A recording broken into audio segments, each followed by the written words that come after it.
ওম শান্তি। আজ 11 ডিসেম্বর 2023। প্রাতঃ মুরলি। বাবা আজ বলেছেন, মিষ্টি বাচ্চারা, তোমরা হলে সকলকে জীবন মুক্তির মন্ত্র প্রদানকারী সদ্গুরুর সন্তান গুরু। তোমরা ঈশ্বরের বিষয়ে কখনো মিথ্যা বলতে পারো না। আজকের প্রশ্ন, সেকেন্ডে জীবন মুক্তি প্রাপ্ত করার বিধি এবং তার গায়ন কি? উত্তর, সেকেন্ডে জীবন মুক্তি প্রাপ্ত করার জন্য প্রবৃত্তিতে থেকে কমল ফুলের মতন পবিত্র হও। কেবল এই অন্তিম জন্মে পবিত্রতার প্রতিজ্ঞা করো, তাহলেই জীবন মুক্তি প্রাপ্ত হয়ে যাবে। এর ওপরেই রাজা জনকের উদাহরণের উল্লেখ রয়েছে, যে গৃহস্থী জীবনে থেকেও 1 সেকেন্ডে প্রতিজ্ঞার উপর ভিত্তি করে জীবন মুক্তি প্রাপ্ত করেছেন। আজকের গীত এই সময় চলে যাচ্ছে। ওম শান্তি। বাবা আসেন সকলকে সেকেন্ডে জীবন মুক্তি দিতে। গাওয়াও হয়ে থাকে, সকলের সদ্গতিদাতা জীবন মুক্তিদাতা হলেন একজন। 1 সেকেন্ডে জীবন মুক্তি কেন বলা হয়? যেমন রাজা জনকের উদাহরণ রয়েছে। ওনার নাম ছিল জনক, কিন্তু ভবিষ্যতে তিনিই অনুজনক হন।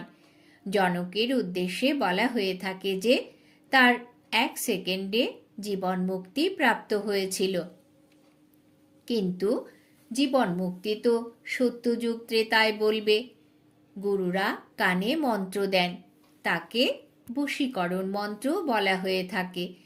তারা তো সকলেই মন্ত্র দিয়ে থাকে, কিন্তু তোমরা পাও মহামন্ত্র, জীবন মুক্তির মন্ত্র। এই মন্ত্র কে দেন? ব্রহ্মাকুমার ব্রহ্মাকুমারীরা। তারা এই মন্ত্র কোথা থেকে পেয়েছে? সেই সদ্গুরুর থেকে। সর্বোত্তম হলেন একমাত্র বাবাই। তারপর তোমরা বাচ্চারাও সর্বোত্তম হও। তাদের মধ্যে সর্বোত্তম হলো গুরু। তোমরা হলে সদ্গুরুর সন্তান গুরু। গীতা যারা শোনান তাদেরকেও গুরু বলা হয়ে থাকে। নম্বরের অনুক্রম তো হয়েই থাকে। তোমরাও হলে সত্য বলা গুরু। তোমরা কখনো ঈশ্বরের বিষয়ে মিথ্যা বলো না। সর্বপ্রথমে তোমরা পবিত্রতার উপরেই বুঝিয়ে থাকো যে বাবার কাছে প্রতিজ্ঞা করো, আমরা কখনো বেকারে যাব না। মিথ্যা ইত্যাদি না বলা এ তো হলো সাধারণ কথা। মিথ্যা অনেকের থেকেই বেরোতে থাকে, কিন্তু এখানে সেই কথা নেই। এখানে হলো পবিত্রতার কথা। গৃহস্থী জীবনে থেকেও এই অন্তিম জন্মে আমরা বাবার কাছে প্রতিজ্ঞা করি যে আমরা কমল পুষ্পের মতন পবিত্র হয়ে থাকব। তাহলে এখানে হলো পবিত্র হয়ে থাকার কথা। ওরা বলবে, এ তো অনেক উঁচু লক্ষ্য, এ তো হতে পারে না। তোমরা বলবে, বাহ, কেন হতে পারে না? এই কথা তো গাওয়া হয়েছে কমল ফুলের মতন। এই দৃষ্টান্ত শাস্ত্রে লেখা রয়েছে। নিশ্চয়ই বাবাই এমন শিক্ষা দিয়েছেন। এ হলই ভগবান উবাচ অথবা ব্রাহ্মণদের উবাচ। ভগবান সকলকে শোনান না, ব্রাহ্মণ বাচ্চারাই শোনে। এ কথা তোমাদের সকলকে বোঝাতে হবে। মূল কথাই হলো পবিত্রতার। কমল ফুলের মতন হতে হবে। জনকের উদাহরণ রয়েছে। সেই জনকই পুনরায় অনুজনক হয়েছে। যেমন রাধা অনুরাধা হয়। কারোর নাম নারায়ণ হলে তাহলে ভবিষ্যতে অনুনারায়ণ হয়ে যান। এ হলো অ্যাকিউরেট কথা। তাহলে যারাই আসবে তাদের বোঝাতে হবে। শুনেছি তো সেকেন্ডে জীবন মুক্তি। গৃহস্থ জীবনে থেকেও উচ্চ পদ পাওয়া যেতে পারে। আমরা অনুভবের সঙ্গে বলি, কোনো গাল গল্প করি না। ভগবান উবাচ, মুখ্য কথাই বোঝাতে হবে। ভগবান হলেন সকলেরই পিতা। অবশ্যই জীবন মুক্তিদাতাও হলেন তিনি। এ হলো প্রবৃত্তি মার্গ। সন্ন্যাসীদের তো হলোই নিবৃত্তি মার্গ। তারা কখনো রাজযোগ শেখাতে পারে না। তারা তো ঘর পরিবার ত্যাগ করে পালিয়ে যাবে। তারা এই জ্ঞান দিতে পারে না। এ হলো রাজযোগ। গৃহস্থ জীবনে থেকেও কমল ফুলের মতন পবিত্র থাকতে হবে। সত্যযুগে ভারতে ছিল পবিত্র প্রবৃত্তি মার্গ। ভয়েসলেস অর্থাৎ নির্বিকারী দুনিয়া ছিল। রাজত্বে স্ত্রী পুরুষ দুজনকেই চাই। তাহলে বোঝাতে হয় আমরা হলাম অনুভবী। গৃহস্থ জীবনে থেকে কমল ফুলের মতন পবিত্র থাকতে পারা যায়। আমরা জানি যে বাবার দ্বারা পবিত্র হয়ে পবিত্র দুনিয়ার মালিক হয়ে যায়। পবিত্র প্রবৃত্তি মার্গ ছিল, এখন হলো অপবিত্র প্রবৃত্তি মার্গ। এই দুনিয়াই হলো ভ্রষ্টাচারী, ওটা ছিল শ্রেষ্ঠাচারী দুনিয়া। রাবণ ভ্রষ্টাচারী করে, রাম শ্রেষ্ঠাচারীতে পরিণত করে। অর্ধেক কল্প ধরে চলে রাম রাজ্য। ভ্রষ্টাচারী দুনিয়ায় হয় ভক্তিমার্গ, দান পুণ্যাদি করতে থাকে, কারণ ভ্রষ্টাচার রয়েছে। মনে করে মানুষ যত ভক্তি দান পুণ্য করবে তবেই ভগবানকে পাবে। ভগবানের ভক্তি করে, তারা বলে যে এসে আমাদের শ্রেষ্ঠ করো। ভারত শ্রেষ্ঠাচারী ছিল, এখন নেই। ভ্রষ্টাচারী শ্রেষ্ঠাচারী হয়। ভারতের নবরচনার কাহিনী কেউ জানেই না। চিত্রের দ্বারা ভালোভাবে বোঝানো যেতে পারে। এমন এমন চিত্র তৈরি করতে হবে। প্রত্যেক সেন্টারে প্রদর্শনীর চিত্র থাকা উচিত। বাবা ডাইরেকশন দেন, অবশ্যই লিখে দাও যে চিত্র আমাদের কাছে নেই, তখন বাবা ডাইরেকশন দেবেন যে এই চিত্র তৈরি করো, তারপর সকলকে পাঠাও, তাহলেই সকলের কাছে প্রদর্শনী হয়ে যাবে। এই চিত্র অত্যন্ত অর্থপূর্ণ। সর্বপ্রথমে এ কথা বুদ্ধিতে আসা উচিত যে আমরা হলাম বাবার সন্তান। ভগবান হলেন স্বর্গের রচনাকার, নরকের রচয়িতা হল রাবণ। গোলকের ওপরে 10 মাথা বিশিষ্ট রাবণের চিত্র তৈরি করে দাও। স্বর্গের গোলকের ওপরে চতুর্ভুজ লিখতেও পারো। এ হলো রামরাজ্য, এ হলো রাবণ রাজ্য। এই সময় রাবণ হলো সর্বব্যাপী।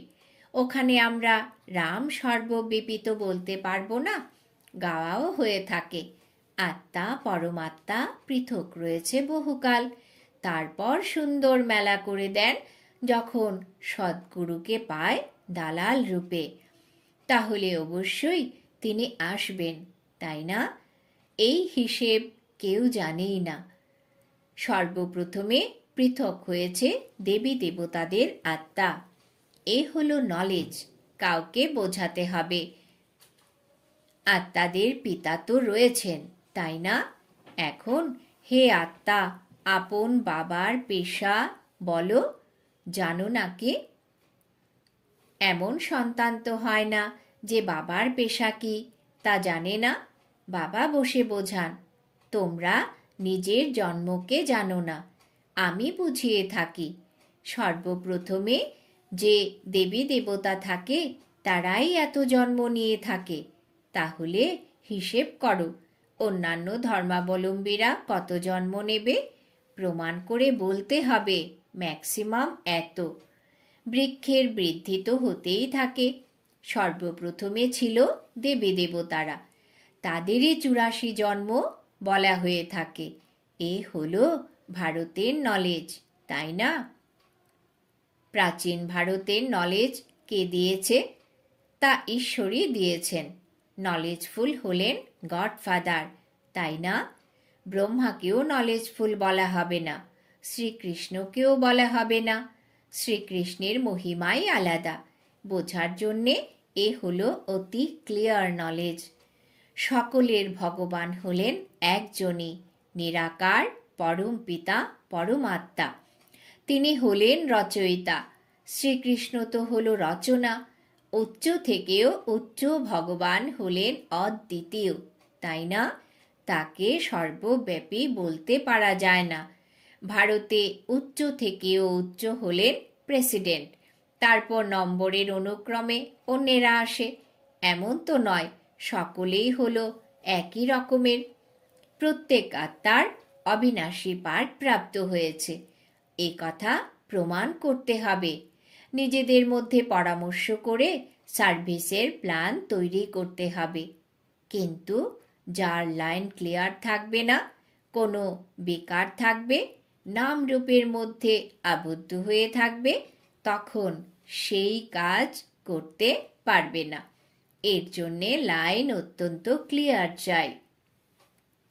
রেজাল্ট তো শেষেই বেরোবে। এখন সবই হলো নম্বরের অনুক্রমে। মানুষ বলে, বেশ, ভগবান এই শাস্ত্র রচনা করেছেন। এখন ব্যাসদেব তো ভগবান হতে পারেন না। বাস্তবে ধর্মের শাস্ত্রই হলো 4টি। ভারতের ধর্মশাস্ত্র হলোই একমাত্র মাতা পিতা রূপী গীতা। উত্তরাধিকার ওনার থেকেই প্রাপ্ত হয়। মায়ের দ্বারা বাবার থেকে উত্তরাধিকার প্রাপ্ত হয়। গীতা মায়ের বাবা হলেন রচয়িতা। তাহলে গীতার দ্বারাই বাবা প্রাচীন সহজ রাজযোগের নলেজ দিয়েছেন। গীতা হল ভারত ভূখণ্ডের শাস্ত্র। তারপর ইসলামের নিজস্ব ধর্মশাস্ত্র রয়েছে, বুদ্ধের নিজস্ব রয়েছে, খ্রিস্টানের নিজস্ব রয়েছে। গীতা হল সকলের মাতা পিতা, বাকি শাস্ত্র হল সন্তান। সেগুলো পরে বেরিয়েছে। এছাড়া এত বেদ, উপনিষদ ইত্যাদি এসব কোন ধর্মের? এ কথা তো জানা উচিত যে এগুলো কে বলেছেন, এর দ্বারা কোন ধর্মের আত্মপ্রকাশ ঘটেছে। কোনো ধর্ম তো নেই। প্রথমে তো প্রমাণ করতে হবে যে গীতাকে খণ্ডিত করা হয়েছে, বাবার বদলে বাচ্চার নাম দেওয়া হয়েছে। জীবন চরিত্র তো সকলের আলাদা আলাদা। বাবা বলেন, সর্বধর্মানি পরিত্যজ্য মামেকম শরণ করো। পরমাত্মা আত্মাদের বলেন, তোমরা অশরীরী হও, আমাকে স্মরণ করো। অশরীরী বাবাই এমন বলতে পারেন, সন্ন্যাসী তো বলতে পারে না।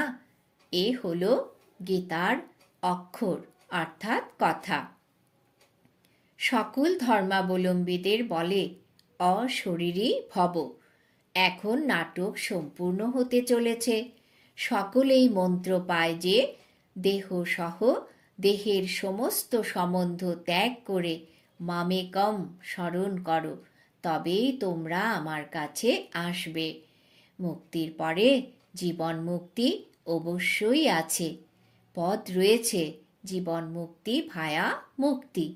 যারাই আসে শত রজ তমর মধ্য দিয়ে অতিবাহিত হয়। বোঝানো কত ভালো, কিন্তু বাচ্চারা এক কান দিয়ে শুনে অন্য কান দিয়ে বের করে দেয়। এমনিতে হলো অতি সহজ। তোমরা জায়গায় জায়গায় প্রদর্শনী করো, সংবাদপত্রের ওপরেও যাও, খরচা করতে পারো, অবশ্যই সবাই শুনবে। সংবাদপত্রে তো অবশ্যই দিতে হবে। বাচ্চাদের অত্যন্ত নেশা থাকা উচিত। এছাড়া সময় অতি অল্প বেঁচে রয়েছে। অতীন্দ্রিয় সুখের অনুভব গোপ গোপীদেরকে জিজ্ঞাসা করো, গাওয়াও হয়ে থাকে। এ হলো গোপী বল্লভের গোপ গোপীরা। গোপ গোপীরা না সত্য যুগে থাকে না কলিযুগে থাকে। ওখানে লক্ষ্মী দেবী রাধা দেবী হয়। গোপ গোপীরা এখন রয়েছে। গোপী বল্লভের সন্তানেরা হলো পুত্র পৌত্রী। অবশ্যই দাদাও থাকবে, দাদা, বাবা আর মাম্মা। এই নূতন রচনা হলো সঙ্গমের। বাবা বলেন, আমি প্রতি কল্পে কল্পের সঙ্গম যুগে আসি নূতন দুনিয়া রচনা করার জন্য। আসুরীয় সন্তান থেকে তোমরা ঈশ্বরীয় সন্তান হয়েছ, তারপর হবে দৈবী সন্তান। তারপর ক্ষত্রিয়, বৈশ্য, শূদ্র সন্তান হবে 84 জন্মে। তারপর সাথে সাথে বৃদ্ধিও হতে থাকবে। বৃক্ষ পুরোপুরি কমপ্লিট হওয়া চাই, প্রলয় হয় না। ভারত হলো অবিনাশী ভূখণ্ড। ভারতের অনেক মহিমা করতে হবে। ভারত সকল ভূখণ্ডের থেকে শ্রেষ্ঠ, বিনাশ কখনো হয় না। আচ্ছা, মিষ্টি মিষ্টি হারানিধি বাচ্চাদের প্রতি মাতা পিতা বাপ দাদার স্মরণের স্নেহ সুমন আর সুপ্রভাত।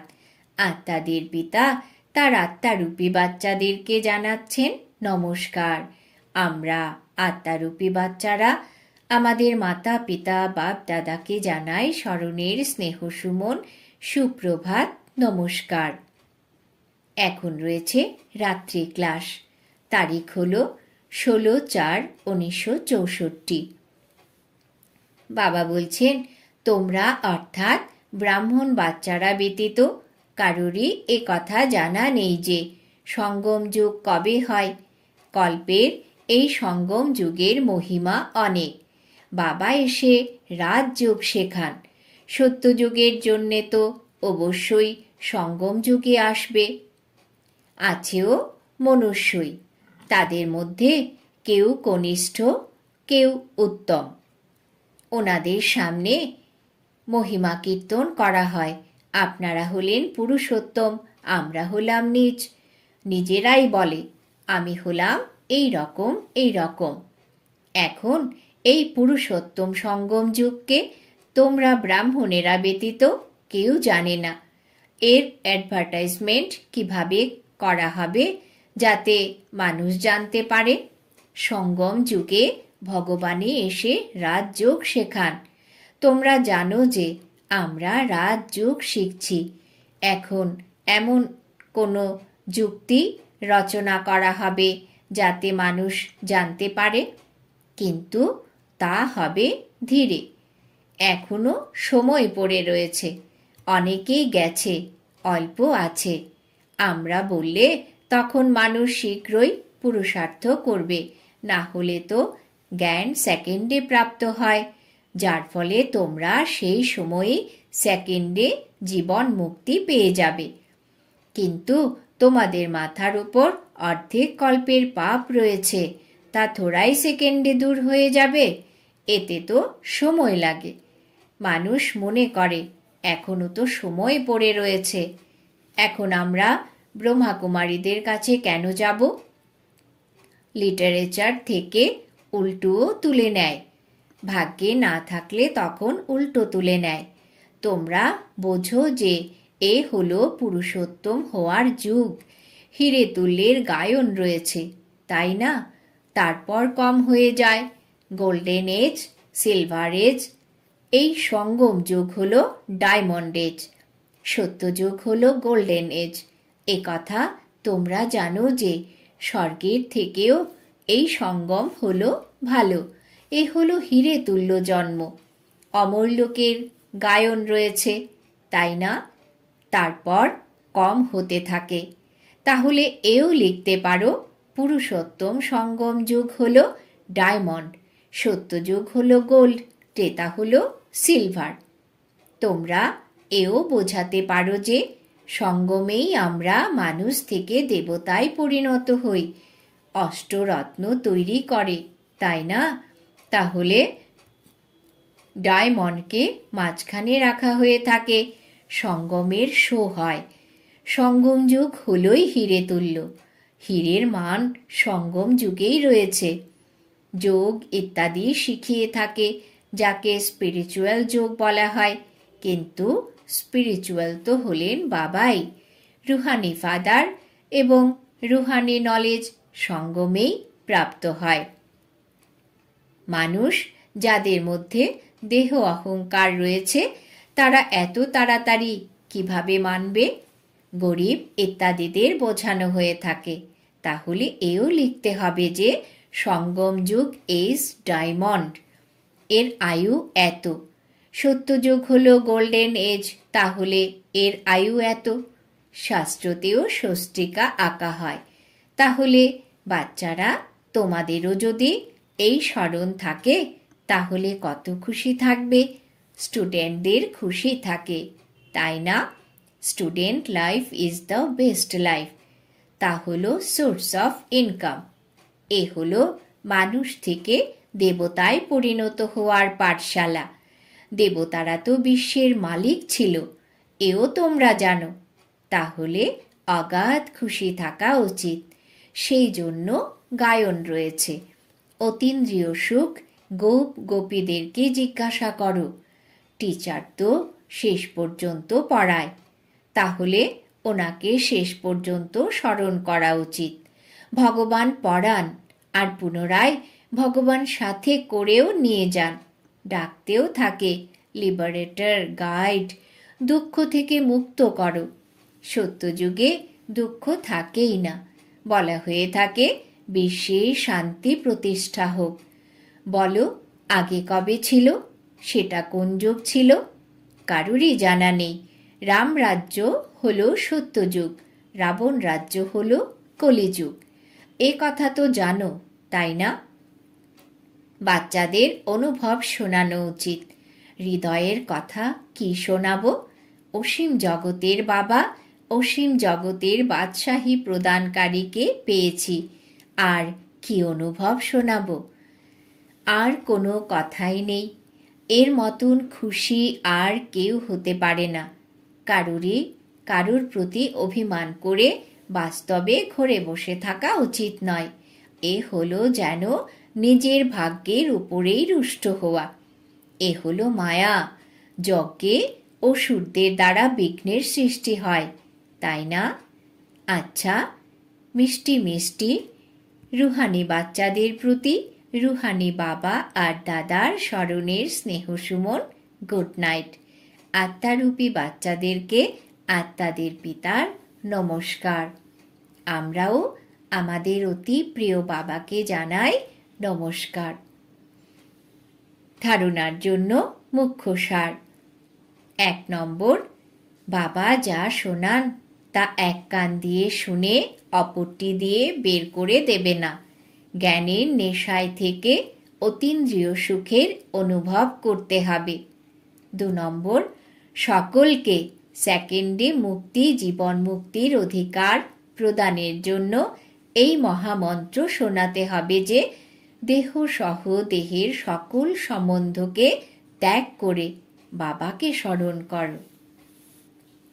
বরদান, ক্লিয়ার বুদ্ধির দ্বারা প্রতিটি কথাকে পরখ করে যথার্থ নির্ণয়কারী সফলতা মূর্তি ভব। ক্লিয়ার বুদ্ধির দ্বারা প্রতিটি কথাকে পরখ করে যথার্থ নির্ণয়কারী সফলতা মূর্তি ভব। ব্যাখ্যা, বুদ্ধি যত ক্লিয়ার হয় ততই পরখ করার শক্তি প্রাপ্ত হয়। অত্যধিক কথা চিন্তা করার বদলে অদ্বিতীয় বাবার স্মরণেই থাকো। বাবার কাছে স্বচ্ছ থাকো, তাহলেই প্রতিটি কথাকে সহজেই পরখ করে যথাযথ নির্ণয় করতে পারবে।